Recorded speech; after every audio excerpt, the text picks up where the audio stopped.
O primeiro ensinamento é que Jesus nos levará a lugares onde seremos colocados à prova. Eu quero começar então destacando os versos 5 e 6. Diz assim: levantando os olhos e vendo uma grande multidão que se aproximava, Jesus disse a Filipe: onde compraremos pão para esse povo comer? Fez essa pergunta apenas para pô-lo à prova, pois já tinha em mente o que ia fazer. O texto nos narra que uma grande multidão seguia Jesus. Diz 5.000 homens foram contados. Nós sabemos que eles contavam os homens e as mulheres não eram contadas. Possivelmente existia ali umas 10.000 pessoas, 11.000 pessoas.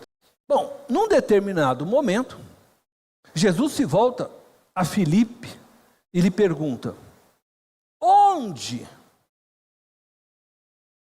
Presta atenção na pergunta de Jesus: onde compraremos pão para esse povo comer? O texto nos diz claramente que Jesus já sabia o que ia fazer. Contudo, ele perguntou a Filipe com o fim de colocá-lo à prova.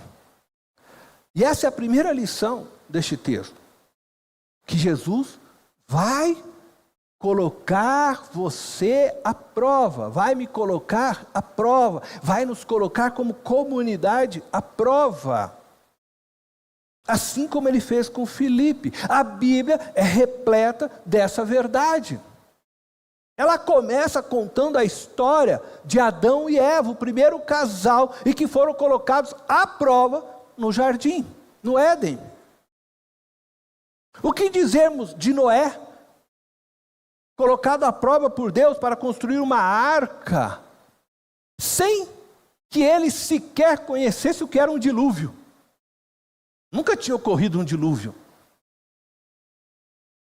Abraão foi chamado para deixar sua parentela, sua segurança, sua família. Era dali que provinha todo o sustento da sua casa. E Deus diz para ele: saia deste lugar e vai para uma terra que te mostrarei.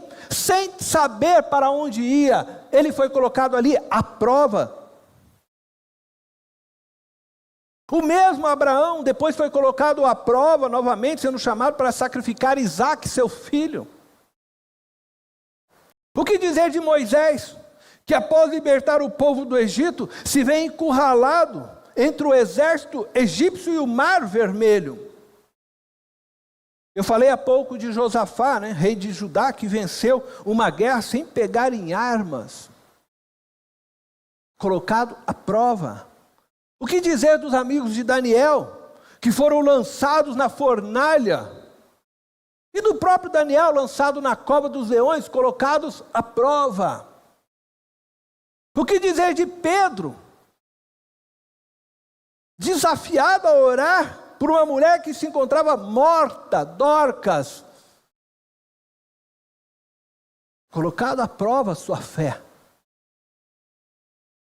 E eu poderia continuar citando muitos outros personagens bíblicos que foram colocados à prova: Paulo, Silas.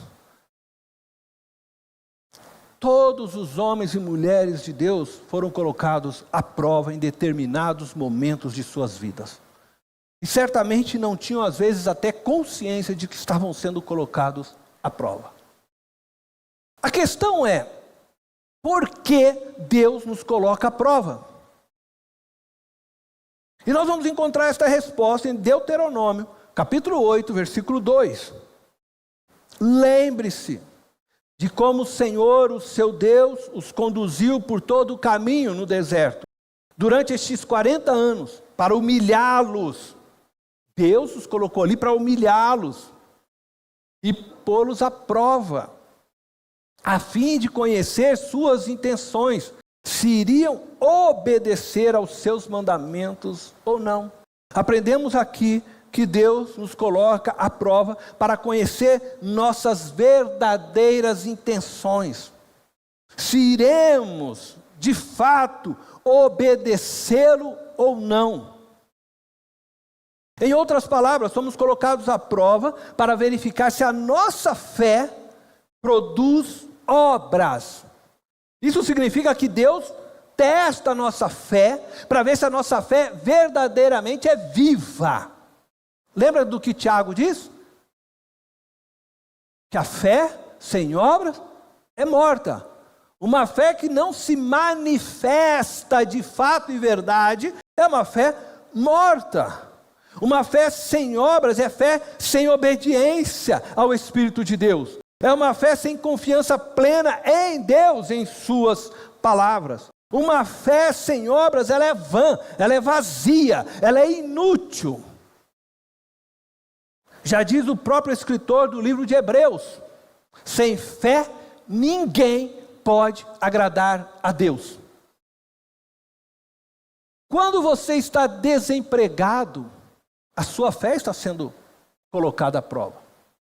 Quando você está doente, a sua fé está sendo colocada à prova. Quando você está sendo perseguido, sua fé está sendo colocada à prova. Quando as suas finanças não são suficientes para o sustento da sua casa, a sua fé está sendo colocada à prova. Em todo tempo nós somos provados em nossa individualidade, mas há tempo em que somos provados como comunidade. A pergunta de Jesus: onde compraremos pão para este povo comer, ecoa hoje em nossa comunidade. O que o Espírito de Deus está nos perguntando hoje é: onde encontraremos os recursos para a continuidade da obra de Deus nessa casa? Essa pergunta nos leva então ao segundo ponto de nossa reflexão.